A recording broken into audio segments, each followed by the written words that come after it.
Hello everyone. അപ്പോൾ എല്ലാവർക്കും the engineers choice എന്ന് പറയുന്ന യൂട്യൂബ് ചാനലിലേക്ക് സ്വാഗതം. അപ്പോൾ നിങ്ങളുടെ കീമിൻ്റെ 2024 കീം എക്സാമിനേഷൻ എഴുതിയ കുട്ടികൾ, അതായത് ഇപ്പോൾ ഫസ്റ്റ് ഇയറിൽ ഫസ്റ്റ് സെമസ്റ്റർ എക്സാമൊക്കെ എഴുതിയിട്ടിരിക്കുന്ന കുട്ടികളുടെ കഴിഞ്ഞ വർഷത്തെ നിങ്ങളുടെ കീമിൻ്റെ റീഫണ്ട് പ്രോസസ്സ് ആരംഭിച്ചിട്ടുണ്ട്. അപ്പോൾ അതിൻ്റെ ലാസ്റ്റ് ഡേറ്റ്, അതായത് അക്കൗണ്ട് കൺഫർമേഷൻ്റെ ലാസ്റ്റ് ഡേറ്റ് ആയിട്ട് അവർ പറഞ്ഞിരിക്കുന്നത് ജനുവരി 31 വൈകിട്ട് 5 മണിക്കുള്ളിൽ അക്കൗണ്ട് കൺഫർമേഷൻ ചെയ്യാനാണ് പറഞ്ഞിരിക്കുന്നത്. ഓക്കെ, സോ അതിൻ്റെ പ്രൊസീജിയർ എന്താണെന്ന് ചോദിച്ചെങ്കിൽ, നിങ്ങളുടെ കീമിൻ്റെ കാൻഡിഡേറ്റ് പോർട്ടലിലേക്ക് പോവുക. അവിടെ നിങ്ങളുടെ ആപ്ലിക്കേഷൻ നമ്പറും പാസ്വേഡും ഒക്കെ അടിച്ചു കൊടുക്കുക. അപ്പോൾ നിങ്ങളുടെ ഹോം പേജിലേക്ക് പോകും അല്ലേ. അവിടെ നിങ്ങളുടെ ബാങ്ക് അക്കൗണ്ട് ഡീറ്റെയിൽസ് സബ്മിറ്റ് ചെയ്യുകയാണ് നിങ്ങൾ ഫസ്റ്റ് ചെയ്യേണ്ടത്. ഓക്കെ, അതിനുശേഷം കൺഫേം ചെയ്യുക അല്ലെങ്കിൽ എഡിറ്റ് ചെയ്യുക എന്നുള്ളൊരു ഓപ്ഷൻ നിങ്ങൾക്ക് അവിടെ ഉണ്ട്. അതായത് നിങ്ങൾ ഓൾറെഡി കീം ആപ്ലിക്കേഷൻ കൊടുക്കുന്ന സമയത്ത് നിങ്ങളൊരു ബാങ്ക് അക്കൗണ്ട് ഡീറ്റെയിൽസ് കൊടുത്തിട്ടുണ്ടാവും. ഓക്കെ, അത് നിങ്ങളുടെ ആണെങ്കിൽ കുഴപ്പമില്ല, അത് നിങ്ങൾക്ക് കൺഫേം ചെയ്യാം.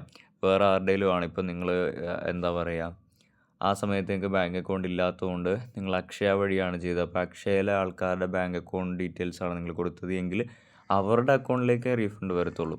അപ്പം നിങ്ങൾ എന്ത് ചെയ്യുക, നിങ്ങളുടേതോ നിങ്ങളുടെ പേരൻസിൻ്റേതോ ആണെങ്കിൽ അത് നിങ്ങൾക്ക് കൺഫേം ചെയ്യാം, അല്ലെങ്കിൽ നിങ്ങളത് എഡിറ്റ് ചെയ്യണം.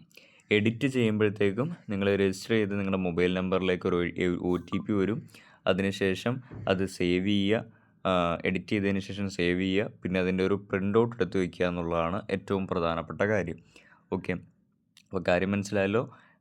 ജനുവരി 31 5 മണി വരെ ഉള്ളൂ ഇതിനുള്ള സമയമുള്ളൂ. അപ്പോൾ നിങ്ങൾ എന്താണ് ചെയ്യേണ്ടത്, നിങ്ങളുടെ കാൻഡിഡേറ്റ് പോർട്ടലിൽ പോവുക, ആപ്ലിക്കേഷൻ നമ്പറും പാസ്വേഡും അടിച്ചു കൊടുക്കുക, പിന്നെ ബാങ്ക് അക്കൗണ്ട് ഡീറ്റെയിൽസ് ഒന്നില്ലെങ്കിൽ നിങ്ങൾക്ക് കൺഫേം ചെയ്യാം, നിങ്ങളുടെ ശരിയാണ് കറക്റ്റ് ആണെങ്കിൽ, അല്ലെങ്കിൽ നിങ്ങൾക്ക് എഡിറ്റ് ചെയ്യുക. എഡിറ്റ് ചെയ്തതിന് ശേഷം നിങ്ങളുടെ മൊബൈലിലേക്ക് ഒരു OTP വരും, അത് സേവ് ചെയ്യുക. ഏറ്റവും പ്രധാനപ്പെട്ട കാര്യം അതിൻ്റെ പ്രിൻ്റ് ഔട്ട് എടുത്തു വയ്ക്കുക എന്നുള്ളതാണ്. ഓക്കെ, അതുപോലെ തന്നെ ഇതവിടെ കുറിപ്പായിട്ട് നോട്ടായിട്ടൊരു കാര്യം ഇവിടെ പറഞ്ഞിട്ടുണ്ട്. നിങ്ങൾ കൊടുക്കുന്നത്, അതായത് നിങ്ങൾ ഇനിയിപ്പോൾ എഡിറ്റ് ചെയ്ത് കൊടുക്കുകയാണെങ്കിൽ, അല്ലെങ്കിൽ നിങ്ങളുടെ നിലവിലിപ്പോൾ ഉള്ളത് ഒന്നില്ലെങ്കിൽ നിങ്ങളുടെ ബാങ്ക് അക്കൗണ്ട് ആയിരിക്കണം, അല്ലെങ്കിൽ നിങ്ങളുടെ പേരൻസിൻ്റെ ബാങ്ക് അക്കൗണ്ട് ആയിരിക്കണം എന്ന് എൻട്രൻസ് കമ്മീഷണർ എടുത്ത് തന്നെ പറഞ്ഞിട്ടുണ്ട്. ഓൾസോ അവിടെ പറഞ്ഞിരിക്കുന്ന മറ്റൊരു കാര്യമാണ്, സേവിങ്സ് ബാങ്ക് അക്കൗണ്ട് ആണെങ്കിൽ മാത്രമേ നിങ്ങൾക്കതിലേക്ക് റീഫണ്ട് കിട്ടത്തുള്ളൂ. ഇഫ് നിങ്ങളുടെ ബാങ്ക് അക്കൗണ്ട് സീറോ ബാലൻസ് അക്കൗണ്ടാണ്, അല്ലെങ്കിൽ ഇത് ഇവിടെ എഴുതിയിട്ടുണ്ട്, സീറോ ബാലൻസ് അക്കൗണ്ടോ ടൈനി അക്കൗണ്ടോ ജനപ്രിയ അക്കൗണ്ടോ, അതേപോലെ തന്നെ ഏറ്റവും ഇമ്പോർട്ടൻ്റ് ഉള്ള കാര്യമാണ് NRI അക്കൗണ്ടിലേക്കും നിങ്ങൾക്ക് എന്ത് കിട്ടില്ല, റീഫണ്ട് കിട്ടത്തില്ല. ഒൺലി സേവിങ്സ് അക്കൗണ്ടിലേക്ക് മാത്രമേ ക്യാഷ് റീഫണ്ട് ആവുള്ളൂ എന്ന് എൻട്രൻസ് കമ്മീഷണർ എടുത്ത് തന്നെ പറഞ്ഞിട്ടുണ്ട്. സോ ആ ഒരു കാര്യം നിങ്ങൾ കൃത്യമായിട്ട് മനസ്സിലാക്കുക. ഓക്കെ ആണല്ലോ.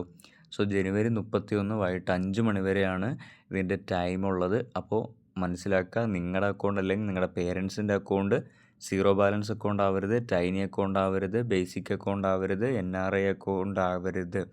Okay, thank you. അപ്പോൾ നിങ്ങൾക്ക് കാര്യങ്ങളെല്ലാം മനസ്സിലായി കാണുമെന്ന് വിശ്വസിക്കുന്നു. അപ്പോൾ നമുക്ക് ഇന്നത്തെ വീഡിയോ ഇവിടെ കൊണ്ട് അവസാനിപ്പിക്കാം. Okay, thank you.